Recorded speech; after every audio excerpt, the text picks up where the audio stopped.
Hello. Hopefully everybody can hear me now. This is Dr. Potter. We had some technical difficulties, also known as the battery on my microphone was down and needed to be replaced. So please, as you're coming in, hopefully you can hear me. If you do not hear me, let me know so I can make some adjustments. With that, today's Facebook Live is going to be on anxiety. What it is, what you can do about it, the ways functional medicine can help.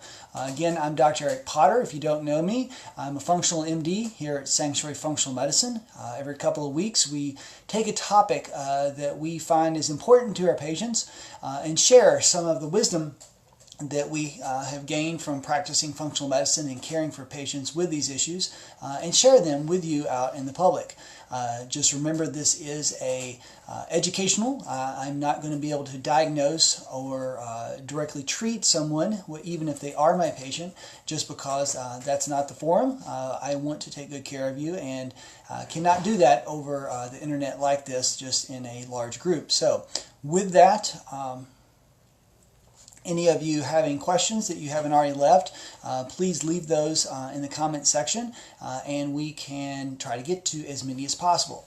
So what I'm going to start out with, though, is a little bit about what anxiety is. So pardon me while I look over to the side. I wrote something out because this is both a personal, just dealing with different anxiety issues in family over the years, and it's a professional as I care for patients and want to see my patients do the best as possible. So I'm going to shift over the camera a moment so I can read off the screen. Just helps me a little bit in this case. I don't normally do it this way. So just want to describe what anxiety is. Really, I would say anxiety is an enemy of sorts. It hurts us. It steals. It hinders us. It limits us, what we can do. It limits our joy. It limits what we can get done. It's an enemy or attacker that must be understood before it can be conquered. And that's what we are hoping to do, is be able to help our patients conquer that. It is what is it? It is a concern, real or imagined, which has overgrown its borders, perceived as unwinnable, and ultimately then harms its victim. In short, we view it as a foe, unanswered by our own might or wisdom to withstand or overcome. It may be something in the present, something in the future. What is needed? Greater allies in overcoming it, both in terms of biology, in terms of medicine, and also spiritually, because it is a mix of biological and spiritual factors. It affects the body, the emotions, and the spirit. It requires physical and spiritual work to overcome. Spiritually, we must see God as our fatherly ally, looking to His promises, His power, His wisdom, and be in a right relationship with Him and others. For if we just look to our own strength, we are going to continue to see ourselves as falling short and able to overcome whatever is causing us to be anxious, whether it's a perceived threat, whether it's a perceived loss. Part of the reason we're anxious in the first place is we say, we can't handle it. This is not something, it's too much. It's the avalanche that's overcome us. Biologically, we also need an ally, someone who knows its sources. For sometimes, it's toxins.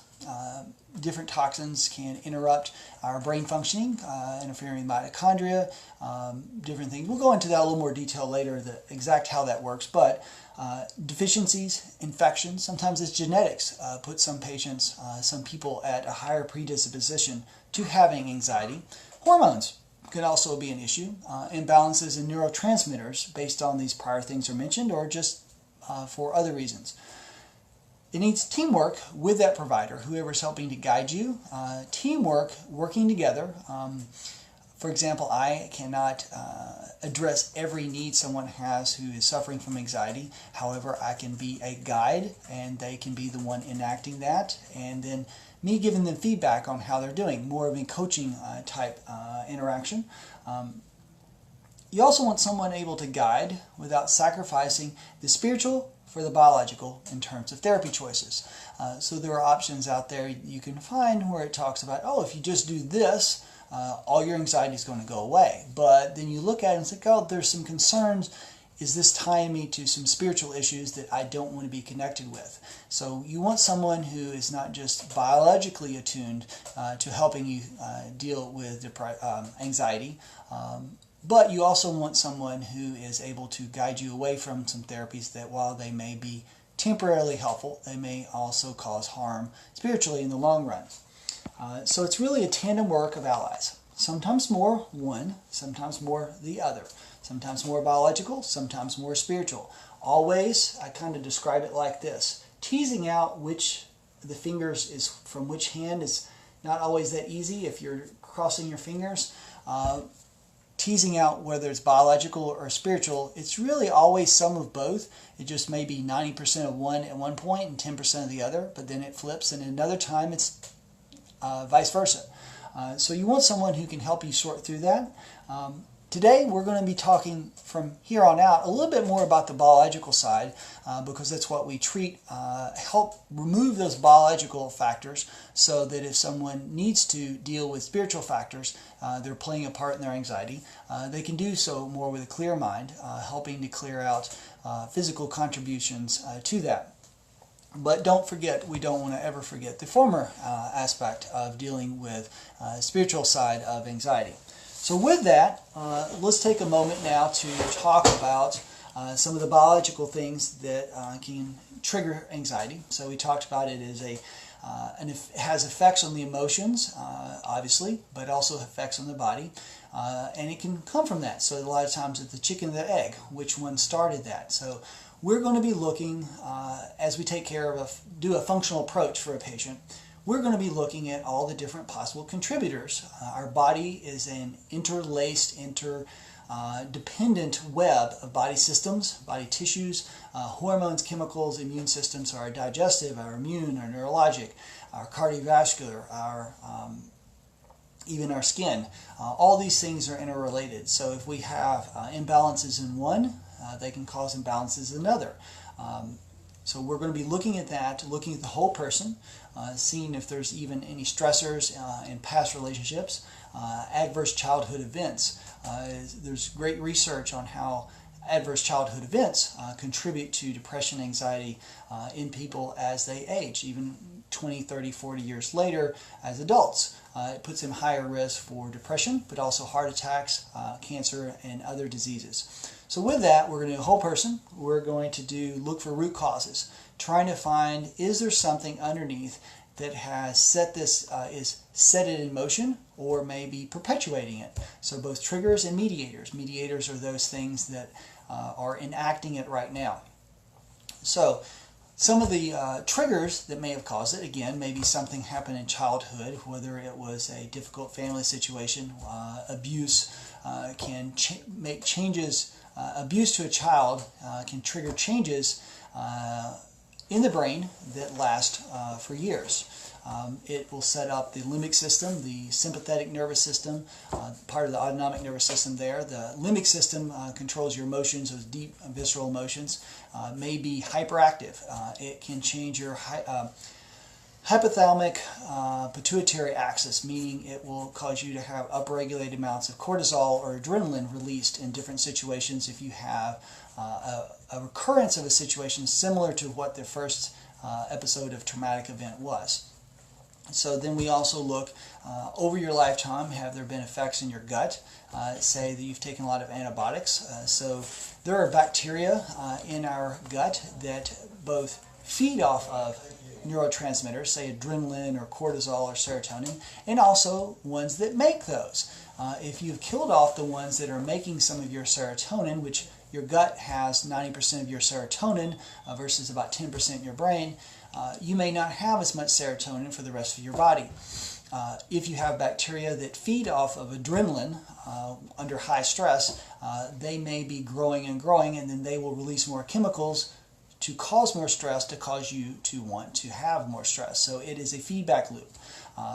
Also, a lot of the times the bad bacteria take over from your good bacteria. Those good bacteria, when they're in lower numbers, are not producing as many vitamins as we need or helping us to process those vitamins. So we end up having deficiencies. Those deficiencies then can cause either fatigue, causing us not to have the abilities and then potentially setting us up for anxiety, or it can even directly affect the brain, causing us to have symptoms that trigger anxiety and depression. Anxiety and depression are two kind of twins, two sides of the same coin, or however you want to say it, that go hand in hand often in patients that want, sometimes depression leads to anxiety, sometimes anxiety leads to depression. Regardless, we are looking for gut issues that may be causing that. Hormones, if you have elevated levels of some hormones, can cause anxiety, in other cases deficiencies. So we want to make sure for women in the perimenopausal range have adequate progesterone. Progesterone helps you, adequate levels of progesterone helps you make adequate levels of serotonin, which is one of the reasons why women, prior to their cycles beginning each month, their progesterone goes down, and they often see their serotonin go down, and they have premenstrual syndrome, the PMS, or premenstrual mood disorder, dysphoric disorder, where they are having severe even depression or anxiety during that time. So with that, we are looking at hormones, how they may be affecting someone. Again, I mentioned earlier with the gut, it's just about deficiency. So with all the production of your different neurotransmitters that are affecting your thinking, so affecting brain fog, mental fatigue, but also affecting your emotions. If you're not getting enough tryptophan, you may not have enough to make serotonin, which is one of your mood, euphoria, feel-good neurotransmitters. If you're not getting enough tyrosine in your diet, you could potentially not be making enough dopamine, or if you have a deficiency in copper or vitamin C, you may hold on to more dopamine and not have as much of your noradrenaline or adrenaline. So with that, we want to make sure your vitamin C, your copper, your building blocks for the neurotransmitters are sufficient. And then we also look then at genetics. Sometimes we go through all those other things and we're like, it's not making sense. So we may look and see, oh, this patient has an upregulated dopamine beta hydroxylase, DBH, SNP, which means that they may be converting their dopamine into noradrenaline, another neurotransmitter, up to twice as fast. So dopamine is one of the neurotransmitters we need for alertness and focus, and also enjoyment. So with that, if your dopamine's low, you may not be able to focus. So I just can't study this test. I can't study this material for a test because you can't get your focus in there. And you may be not be able to be as alert for that. Now, again, I didn't mention this, but much of our body almost always wants to be in the middle of the road. So you can have too much dopamine or too little. So there are also SNPs that slow down dopamine to noradrenaline production. And in those cases, you can have lower adrenaline and low blood pressure, more depression symptoms, less of the anxiety. Whereas if you have that fast DBH enzyme, you may notice that you have a lot more anxiety, your pulse rate's up more, easily startled. Or we look at COMT. If someone has a really, really slow COMT SNP sets from 2 or 3 different SNPs, we will find that they have a startle reflex, that they get honked at on the interstate, and they may be hyped up and anxious for hours later, whereas if someone has normal or fast COMT SNPs, they may get over it in 5 minutes and brush it off. So we look nutritionally, but we also look at the genetics to see if there are issues there. Also, you can look at toxins and infections, kind of too much of things. Lyme disease can trigger some neuropsychiatric symptoms. Chronic inflammation can cause inflammation in the brain, and depending on what part of the brain, it could cause anxiety or depression, or a mix of both, and also leading to things like Alzheimer's disease and other neurodegenerative processes, but that's not our focus today. So with that, we are looking for those possibilities. Toxins like mercury, lead can also have some other effects. So that's how our approach, and then we will look at if we find a root cause, and often we do. Oh, other thing I will say, food allergies, food sensitivity sometimes can cause inflammation in the gut that leads to anxiety, and sometimes it's simply removing a food, say gluten or other inflammatory foods. So with that, we will look for root causes. If we can find those, we will target a therapy. Sometimes it's more than one. It may be dysbiosis, some deficiencies, and that they've got Lyme disease. and we'll address all of those. So it's not just, as I tell my patients, if you are one of my patients, you've heard me say this probably, is we're not just fixing the one flat tire, we're fixing all your flat tires. If you only fix one flat tire, you're not necessarily going to get better and back on the road. You're going to say you've had a bad mechanic. But if you go in with 4 flat tires and we fix all 4 of them, you're going to get back on the road. Your health is going to be driving again, and these symptoms such as anxiety or the other things we deal with are going to improve. Now, with that, we also want to make sure patients have a reasonable expectation of how fast these things improve. Sometimes, let's talk about, we'll tie this in with the fact, do we use pharmaceuticals? Sometimes we do. We try to do as much natural, 80-90% of the time. There are cases where using a pharmaceutical drug is not wrong. We try to pick wisely. Sometimes we'll use genetics that tell us which one is more likely to work for a given patient sitting in front of us.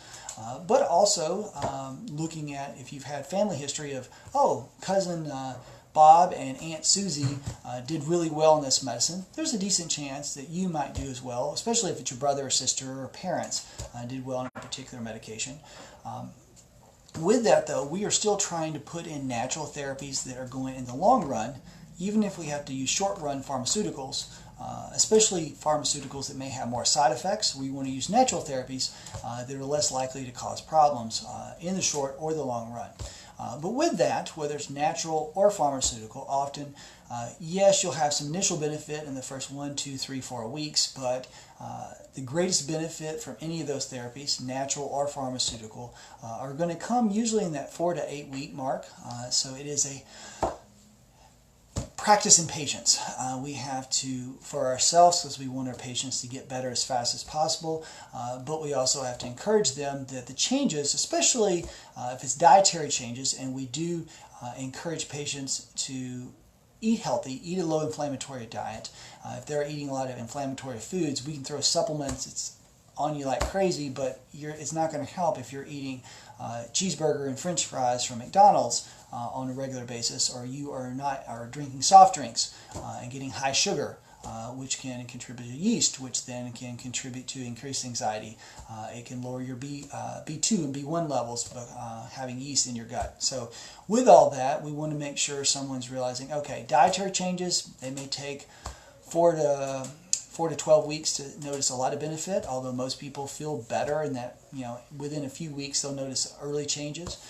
Therapies we use like theanine take a few weeks, although again, theanine, you've heard me say this if you're my patient, you'll notice some benefit from theanine 30 to 45 minutes, but it's a lot of these things adding up. It's not one thing that does it all. Pharmaceutical kind of looks to one medicine to be the whole answer, occasionally 2.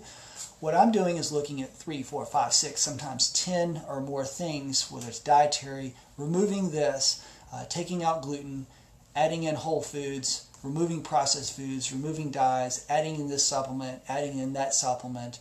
All those things together, none of them are the single answer that fixes everything, but combined together, patients find, oh, wow, I'm starting to see a light out of this and improving, whether it's just the pure anxiety, whether it's helping with sleep. So that's how we approach things, both starting from that root cause analysis, working through potential causes, and then coming to potential therapies, which include sometimes referring out patients to things like dynamic neural retraining, limbic system work, to helping patients that are going through PTSD, post-traumatic stress disorder, kind of when a traumatic event has triggered recurrent thoughts, recurrent anxiety about the potential for that happening again. We'll refer out, so we work with others. Some patients do get some neurofeedback. That's a form of the neural retraining that we do believe is helpful.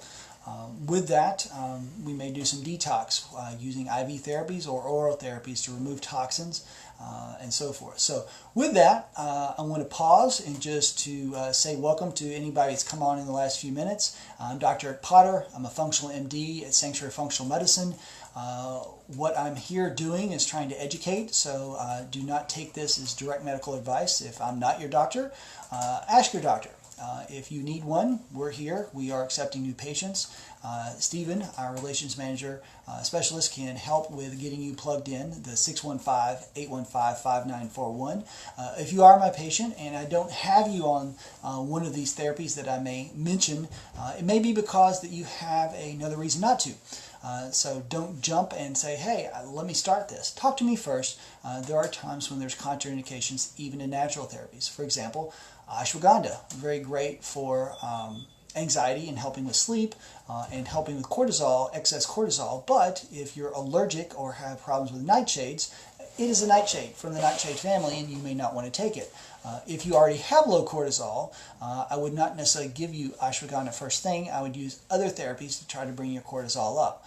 So I would consider those things. So talk to me before you take my advice on this educational platform. So with that, I'm going to work through some of the questions. So it's a good time to do that. The first question is from Misty. What's your thoughts on CBD oil for anxiety? So CBD oil, hot in the news, you probably already know, but cannabidol, diol, however you want to say it, that's why we say CBD, it's much easier. With that is from the hemp plant, but it is, yes, depending on how it's grown and processed, can give you either marijuana with THC or CBD oils. When you look at the science, there are different receptors, whether that plant produces THC, more the marijuana side, or the hemp, more the CBD oil side, in the brain. So if you stimulate the ones from THC, you get more the hallucinogenic, can't say that word, effects, whereas the CBD oil actually binds more in the serotonin receptors, so it does have some benefit similar to serotonin type medications and other serotonin therapies. So you're raising that if that's what someone's underlying condition is for their anxiety. It also binds some pain receptors, so it modulates pain response. So if some of the anxiety is related to chronic pain, it can help that as well. So I do find that a number of patients have found benefit using CBD oil. For pain, you can use it topically. If you're using it more for the anxiety effects or helping with sleep, it's going to be oral. We do dispense that here at our office when we have a number of patients, again, that have benefited. Now, one or two patients it didn't work for, or they had some side effects, and you take that into consideration. Not any therapy, even natural therapies, are going to be 100% effective, which is why if you read that on the internet, 100% guarantee, yeah, don't buy into that, because you are unique. You're made very uniquely, and it may work for most people, but we need to sit down and determine what works for you. So yes, we think CBD oil is very helpful both for chronic pain and anxiety. Let me look at another question here. This is from Jenny. Thank you, Jenny, for if cortisol levels are extremely high per the Dutch, would that account for feelings of nervousness and anxiety that seem to come out of nowhere and have no reason? Is the Dutch test a reliable, valid test? Endocrinologist I spoke with says it is not. No, this is not the subject for today, but could you give a brief answer? I would appreciate it. So it kind of ties in today because the cortisol levels, we do look at adrenal stress tests. Usually I like the saliva panels better. You're getting a more direct time-wise. If you're doing a spit test, taking a saliva sample at 7 in the morning when you wake up, that's what's coming out of your blood in the last 30 minutes or an hour. The Dutch test is a urine test. You do that had to go through your kidneys, it's going through your body, and what you're looking at is what the level was a few hours ago. And depending on whether you use the bathroom between those, it may throw the things off a little bit. So the Dutch test is somewhat reliable, but you have to know how to interpret it, which is why I like the adrenal test, because it's a little more straightforward, and the timing is a little more one-to-one.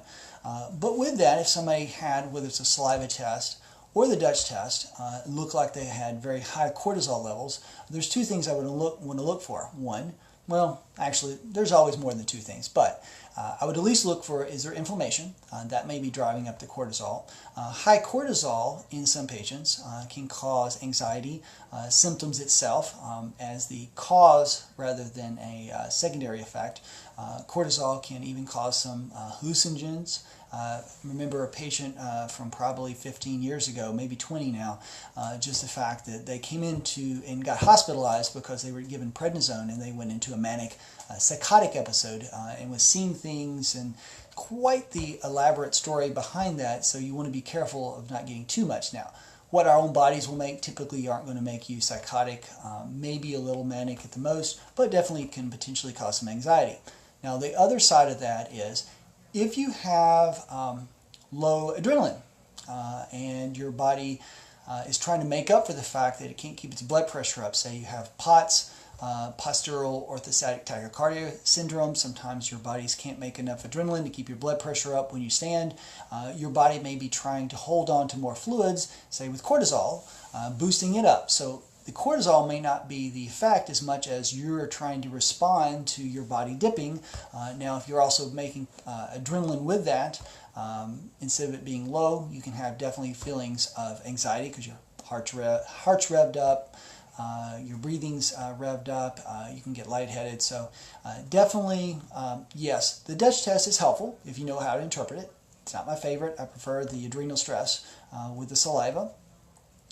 If you use it and take it into consideration in the patient's story, if you just handed me a Dutch or adrenal stress test and said, oh, what do I do with this patient? Well, there's some cases where I can say, oh, guaranteed this is the problem. 9 out of 10 times, I really want to know the rest of the story and figure out how it fits for them, because the same test could fit 2 different clinical situations and the treatments would be completely different. So it's very nuanced.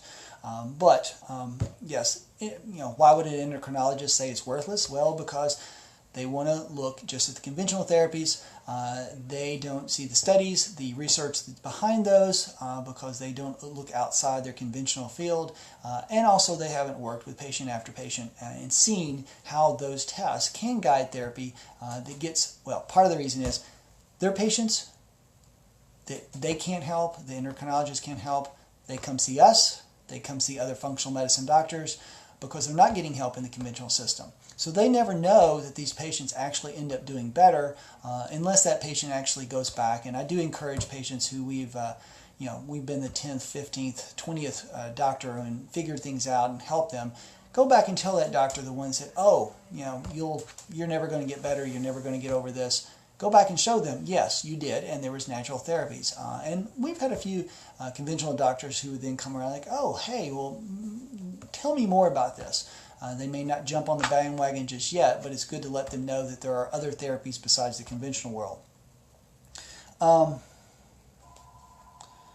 So here, I'm going to go on to the next question from Pat. Thank you, Pat. First, the question is about seeing joints wear, tear, and repair by the doctor, 2 hip replacements, looking at knee replacement, working to try to stop that. Which is not our main topic today, but she is asking, I've done some gene testing, 23andMe, indicates that I have the gene MTHFR 1298C. Yes, I have anxiety, would like to hear some good ways to work with this. So, first of all, anytime somebody comes with genetics, I want to know the rest of the story. There are many people with MTHFR who are perfectly fine. Maybe there's slightly more risk for different disease processes, but they're great. Their health is optimal, they feel good, they're not having any issues. Beyond that, we want to look, is there any infections, toxins, deficiency that could make that SNP, single nucleotide polymorphism, express, meaning actually show effects. If you have plenty of folates, folinic acid, methyl B12, other methylation cycle nutrients, your other SNPs, that's the other thing. Not just one SNP is not going to tell me everything about your health. But looking at somebody's rest of the 23andMe report using our specialized software, where we analyze not just where one thing is, but how they fit together in the bigger system, which is how our body functions. We don't just operate as an MTHFR. We operate as a methylation cycle that's interconnected with inflammation, energy cycle, hormone cycle, neurotransmitter cycle, detox cycle, antioxidant cycle. So all those things have to be seen as a whole.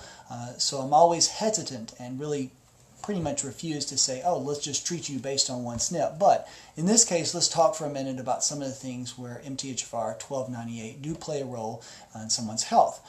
So MTHFR, methylene tetrahydrofolate reductase. Big word. Basically it means it takes a form of folate and activates it to the L5 or the 5-methylfolate version, which then can be handed off to B12, methylating B12, so then you can make SAMe, S-adenosyl methionine, which then is used as a methyl donor to do a lot of different reactions, from making or breaking down neurotransmitters, to metabolizing toxins, to metabolizing hormones, to doing a lot of other changes that our body needs.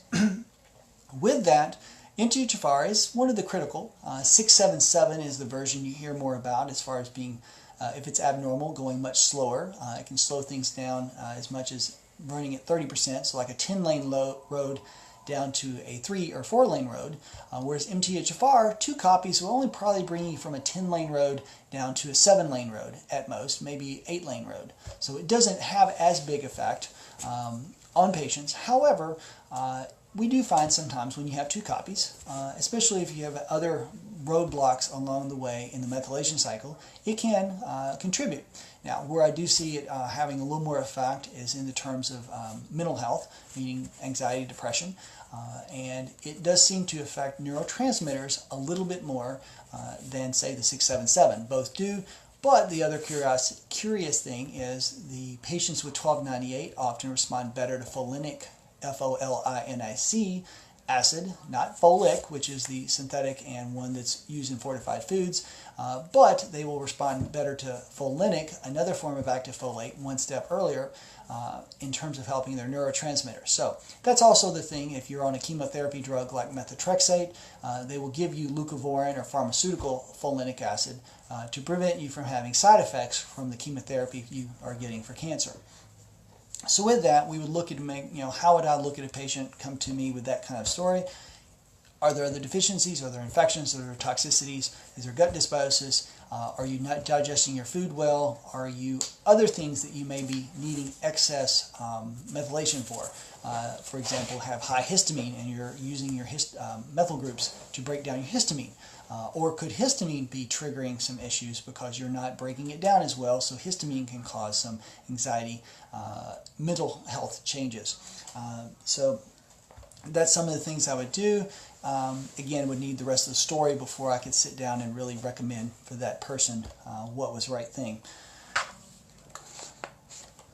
So with that, let's move on to Renee.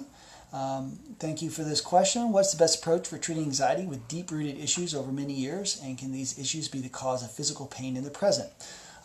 So I'm going to read into this a little bit and talking about deep issues over years. Probably means there's been a lot of hurts, and this is where we've been talking more for a while about the biological side, but this is where the relational, spiritual side of things interact. So if someone's had a lot of adverse experiences, whether it's childhood or even in young adulthood and ongoing, there are changes that happen in the brain, changes that happen in hormones. Like I said, our brain, our limbic system can be upregulated. The parts of our brain that control deep, fearful emotions. Our autonomic nervous system, which then interacts with our physical adrenaline and our cortisols and our adrenal glands. Our sympathetic nervous system can get oversensitive such that it doesn't take as big of stimuli to cause you to have a fast heart rate, break out into a sweat, have other symptoms like that associated with anxiety, even to the full-blown panic attacks where people are short of breath, feel like they're having chest pain, feel like they even had a heart attack, will end up in the emergency room. So with that, there are ways to heal. We look for biologically helping those pathways get over that by supporting the adrenal glands, doing potentially heart rate variability work or vagal nerve work. A lot of times I will refer that out to someone who's good at neurofeedback or someone who's good working with PTSD. I have a doctor that I send a number of patients to. Sometimes they'll use some neural retraining systems where they can turn off some of the reflexes, some of those things where somebody touches you on the shoulder that reminds you of something that happened 20 years ago, and suddenly you are reliving that, the PTSD, post-traumatic stress disorder type symptoms. You can turn those off. You can cause your brain not to go to those reflexes and downregulate the sympathetic, which is the fight or flight, run, there's a bear chasing you. into the parasympathetic, which is the rest, digest, heal mode. If you're always running in the sympathetic, your body can't heal. You're going to have more pain. More sympathetic hypersensitizes you over time. Initially, if you're really revved up with adrenaline, it'll turn that off, because if you get, the bear's chasing you and you've got a big gash on your leg, you really don't want to feel it, because you want to keep running. You don't want to stop and think, oh, that really hurts, I can't run. Why many people find that, in some injury, they're like, oh, my ankle was broken, yet I just ran a mile to get away from a wild animal. But then when they stop and look at it, all of a sudden their ankle hurts like the devil. Because it suppressed the pain. However, when you have that over time, you can have things like substance P, which upregulates your sensitivity. So then even things just like touching can become painful. So maybe part of the reason some fibromyalgia or chronic pain syndromes get the hypersensitivity to both painful stimuli and what we normally think of as non-painful stimuli. So there's ways to help with that, both from a, again, chemical biological approach, and also from retraining the brain by taking through some different exercises. EMDR is another mechanism that many have found some benefit from. So yeah, yes, the second part of that question is chronic anxiety can heighten pain sensitivity, and our body normally is able to dampen down pain, especially like if you have something sitting on your hand for a while. Eventually you don't feel it anymore. Well, it happens for pain as well. However, if you're hypersensitized, what you end up is feeling more pain with less stimulus needed. Next question. How do you feel about supplementing with SAMe while weaning from an SSRI? Is it possible to have too much, and what would that look like? So, thank you for that. I think the name might have gotten cut off there, but thank you for that from Newberg. So SAMe, acetylcysteine methionine, is one of the end products of methylation. It is helpful for a number of patients. It can help you break down histamine if that's an issue. It can help many with neurotransmitter production, so they will have some calming effect, benefiting along with other medications. But what I'd really like to talk about is weaning from SSRIs. So one of the issues with SSRIs, selective serotonin uptake inhibitors, these are medications that they prevent the breakdown of serotonin, so it builds up, and it has a prolonged effect, so patients often do feel better. Now, often meaning 30-40% sometimes, and often the first one you try doesn't work, so they are not super effective medications, but they are helpful in some cases. Problem is, your body adapts, so then you end up needing more, so you may need a higher dose, or when you try to stop those medications, you do have withdrawal syndrome. Now, many people stop Prozac, Paxil, Zoloft without a problem. Many, though, may feel weird or have weird symptoms for weeks and even months after stopping. What has happened is, in those patients, their receptors and the production of those neurochemicals, neurotransmitters, has changed. So we often have to help patients taper off of those, and successfully do, using different therapies, whether it's using some methylation cycle therapies like B12 methylfolate, whether it's using fish oils, which also helps some with anxiety, detox, having gut health. With that, we also will look at using other additional things like lithium orotate, magnesium support therapy, so that we can start tapering down. And a lot of patients can get off those medications, SSRIs, but it may take them 2, 4, 6, 8, 12 weeks, sometimes even a few months of just slowly tapering. And we may even have patients literally shave off one piece for a week, next week shave off 2 pieces of the pill, next week shave off 3, until they're barely taking a little bit. And some people find, oh, I'm down to a 1/8 of a pill, I don't have side effects. If I go lower, I have effects, and they're happy doing that long term instead of taking a full dose of a medication that maybe was causing side effects for them. So we are able to get patients off of those often, or at least down to a much lower dose. Next question from Heidi. Anxiety gets worse, more intense, more frequent the older I get. I'll be 50 next month. It is common, normal in menopausal women turning 50. So, I mentioned hormones earlier. It may be that your progesterone probably is around the age of 50. Your progesterone's been dropping the last 5 or 10 years. It may be reaching a low enough level that you're having more symptoms, and some hormone supplementation might be enough to prevent some of those anxiety symptoms. Also looking at your estradiol, if you are dropping in estrogen, you may have some vasomotor symptoms, the hot flashes, the pulse racing, kind of those symptoms, night sweats, where it's anxiety stimulating or similar to that. So we would look in that patient, in that case, at the hormones and see if there are deficiencies in hormones due to menopausal state that could be remedied and treating those symptoms. And we definitely see that happen a lot.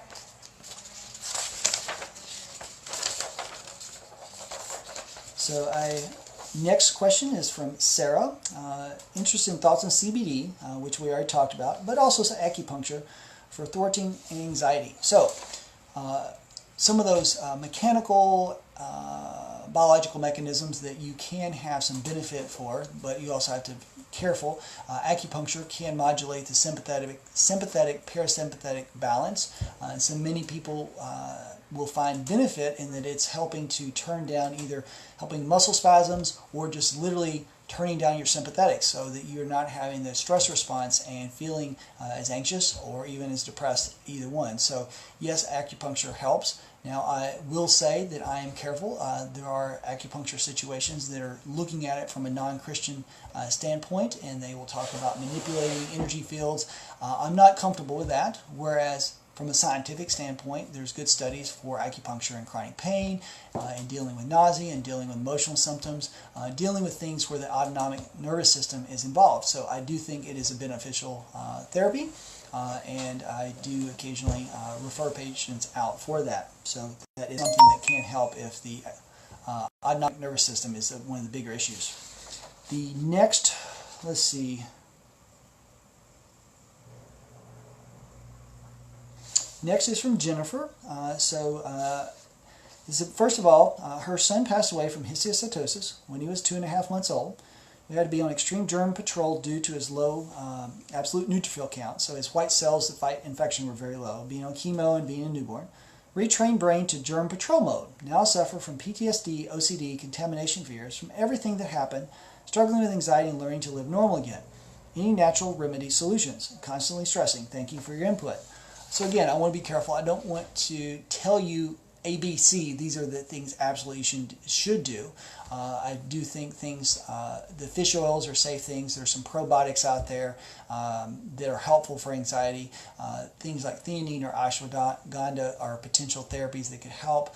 There's also the neural retraining or the limbic system work that I talked about earlier. Those settings can be very helpful for the PTSD. The doctor I send patients to worked basically in the Army for years, the PTSD for soldiers and for abuse victims, police that have been in traumatic events. So that is one thing that can help turn down the sympathetic autonomic nervous system. And I know that's my heart, just having gone through a child with cancer who did well and survived, but know how hard that is, working through chemo time when you're trying to prevent infections and you're scared silly of any infection, because it really is life-threatening in many cases. And we did have the neutropenic fever, where we spent a night or two in the hospital when my child had their counts down so far from the chemo. So that will send you into a tailspin. So I would recommend getting some help, because there is therapy out there for that. We can help, and like I said, there are others out there who have some therapies that would be beneficial for you. I want to take a few of the questions that came in as we've been going here. For Misty, is there any help for anxiety that comes from exercising? When I exercise, my heart rate goes up and it becomes hard to breathe, which adds anxiety. So I'd want to look, in this case, if you're having some pulmonary symptoms, that is actually triggering adrenaline release. Now, it could just be some deconditioning, but if it's something you've been exercising and starting to have these symptoms after weeks and weeks of it, looking at pulmonary, where if you are low oxygen will trigger adrenaline release, so you may want to get the lungs checked out first. Also looking at if you're having histamine release. If you're also noticing some hives, you could be having some exercise-induced mild anaphylaxis. I've had at least a couple of patients with that, where using some antihistamines allowed them to exercise, whereas before they'd break out in hives or start itching or short of breath. So those are a couple of ideas. Not treating you as a doctor right now, but those are some ideas to, if you're seeing me, you can ask me about, or if you're seeing another doctor, ask them about. So Tammy, ever since I had a very bad case of pneumonia a couple years ago, I've had anxiety. So I'm assuming and guessing that with that pneumonia spell, you may have had some antibiotics. So there's potential that your gut bacteria could have been changed. You may have some yeast that are then potentially contributing to anxiety now. Also, depending on if it caused some lung damage, you might want to look at a pulmonary function test, as the last person asked about with their exercising, is looking at lung function. Also, it could be the fact that it changed your hypothalamic pituitary axis, so looking at your cortisol levels to see if you either went into adrenal stress, adrenal dysfunction, what we often call adrenal fatigue, or adrenal overdrive. So that is something that you would want, some areas you want to look into. So we're coming down here to the last little bit. I'm going to go through these questions. Not too fast, but not quite as slow as maybe I've had so far. So Roseanne, can you talk a bit more about anxiety in children? In addition to food sensitivities, what else should be considered? So with kids, might be something we look at genetics, or besides, has there been some traumatic event that you are or are not aware of? Outside of that, we start looking at genetics, especially if there's a family history of anxiety, depression, drug abuse, substance abuse, suicide in the family. Then we look at, is there a toxicity, especially if there's been an acute change. Is there a toxicity of mercury, lead? They got moved and got exposed to some new toxins. It could be things like PANS or PANDAS, pediatric autoimmune neuropsychiatric syndrome, or pediatric autoimmune neuropsychiatric syndrome associated with disorder associated with strep, where your body has an autoimmune attack cross-reacting with strep antibodies or other infections. It's not just strep, it's why the PANS term is there. But they can have OCD, obsessive compulsive symptoms, where they're having behavioral changes, and anxiety can be a big part of that. They have a lot of fears that they didn't. So they're washing their hands 100 times a day, they're checking the lights, they're checking things to the point that it's dysfunctional. So food sensitivities can be an issue, not quite as big in that situation. So I'd look at toxins, infections, potentially deficiencies, see if they have a very restrictive diet, and again considering genetics in those cases for kids. And then there's a lot of pretty much most of the therapies we use are safe for kids as well, just obviously a smaller dose. Where we are careful is if pregnant patients come in, that we are much more cautious that we're not giving something that could cause problems during a pregnancy. And then there are things we can utilize during postpartum if someone's breastfeeding. We do have to be more careful there as well.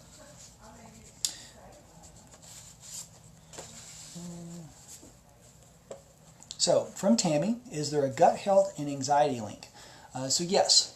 So I mentioned earlier, and I'll repeat this, but just the idea that our gut bacteria both can live off some of our stress hormones and neurotransmitters, and they can also help make them, sometimes a lot, sometimes to our detriment, but mostly if they're doing it correctly, we are benefiting from their productive abilities. However, if you have bacteria that are disrupting that, or if you have bacteria that are causing inflammation in the gut and you have leaky gut, you can have lipopolysaccharide, LPS, that spills out into your bloodstream, causing inflammation in the brain, which then that inflammation can then cause other neuropsychiatric symptoms, whether depression, anxiety can be coming from that, Alzheimer's, multiple sclerosis, other neurodegenerative disorders. So there's definitely a connection there. Also, our gut is tested and watched by our vagal nerve, which is the main parasympathetic nerve. So if you are turning down your vagal nerve,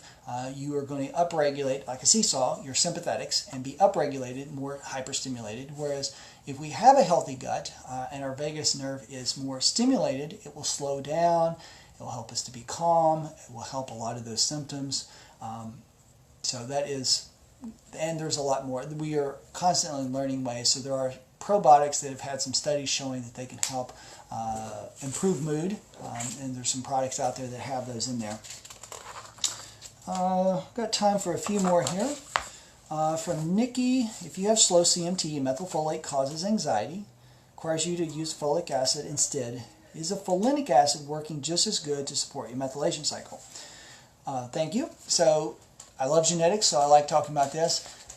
Yes, it is doing it just about as good, and it's one of those things that, yes, methylfolate moves the methylation cycle forward a little bit more, but if you're moving it forward too much and you're a methyl trapper, say you have a really slow CMT and slow MAOA, monoamine oxidase A, which also metabolizes neurotransmitters, that double combination can mean you may not tolerate having a lot of methylfolate floating around. It can actually make things worse. It can change your serotonin receptors, so you want to be careful. So the folinic acid is going to help for the most part, but you want balance, and sometimes you're having to balance two things, and you can't have things 100% perfect on both. So if you can get them 90% good, optimal, you're doing great, and you're going to feel good with that. So folinic acid is definitely helpful. Folic acid we're careful with just because it can back up, and unmetabolized folic acid that's still floating on the blood can have some immune suppressive effects. In general food supply, it's not going to be a problem if you're eating a lot of fortified foods, or if you're taking a high dose of folic acid, it can cause problems. So we do advise patients, whether pregnant or not, child or adult, to limit their folic acid intake, and folinic can be very helpful.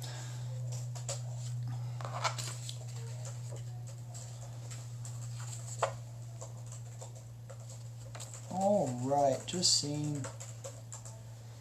So Misty asked a question on typical dosage and time of usage on CBD oil. So I think this is probably going to be our last one before wrapping it up. So you can look out there. There's a lot of different dosing concentrations and trying to convert from one to the next. So I'm not going to give a specific answer to that, because if you buy one brand, that one dropper may be 10, another one may be 12, another one may be 5. So even converting it, for say somebody comes in and say, oh, I like your brand better, or your brands are a little cheaper because you sell it wholesale, I will sit down and look at those and really try to measure that out to see. Now from there, we will typically use it 2 to 3 times a day, especially if it's for pain or anxiety, but it may be, if it's just for sleep and some anxiety at night, you might just use it once a day. Most people find at least twice a day is more beneficial, and again, you can use it topically if you're having localized pain, say some arthritis pain or some neuropathic pain. You may find that just rubbing the gel or the cream on that area 2 to 3 times a day is very beneficial. Yeah, I think that answers that question. So let's do this. Let's wrap it up. As I said at the beginning, and I want to come back to that, is anxiety is something that is an attacker, a thief. It takes away from our lives. Here at Sanctuary, we are trying to restore a patient's life. So when we find something, whether it's irritable bowel, anxiety, chronic fatigue, Lyme disease, mold toxicity, whatever those things may be, we want to address those in a way, biologically and chemically, that patients' lives are restored. In terms of anxiety, we want to do that, but also want to encourage those to look to different ways to help them, whether it's meditation with psalms, whether it is restoring some relationships and making sure that support network is around them. A lot of times it's loneliness that is triggering a lot of the anxiety. So encouraging patients to reach out and having others pray with them, or walk through their trial with them. A lot of times they come to us, patients are very alone. So if you know someone who is going through a trial and they are having anxiety, they may not always reach out and ask you for help, but you can be a help to them by simply walking along, not having to fix everything, not having to make all their anxieties go away, but sometimes just having somebody there that they know they're not alone. It's going to go a long way. So we want our patients to know that they're not alone. We're there, but we hope that others will walk along with them, family and friends as well, church members as well. So with that, remember, This is not therapy, this is not treatment, this is education. Hopefully, I pray that you have learned something that can help you, family member, or family or friends, or others, and that you would consider sharing this Facebook Live and others that we do with your family and friends if you feel like it's helped you, that it might help them. But if you want to give us a call about an appointment, our number's on there. We look forward to caring for as many that are suffering as possible. And with that, I'm Dr. Eric Potter, closing out this Facebook Live and telling you we will be coming back in January. Do not look for one in 2 weeks. We'll be coming back in January and having a series mainly focusing on genetics and mold and how mold, although it affects literally everything. So you'll still get a little of everything, but that's going to be your focus for a number of months. With that, we will be aiming for probably every second and fourth Thursday. If there's changes, we'll let you know ahead of time, but we're praying that you'll have a great Christmas, great memories. Be looking for our 12 Days of Christmas that will be starting here soon, where we'll be giving you special insights and special ideas during 12 days leading up to Christmas. Until then, I'm Dr. Potter, praying that you have a blessed day in restoring your health to a healthier, more abundant life. Blessings.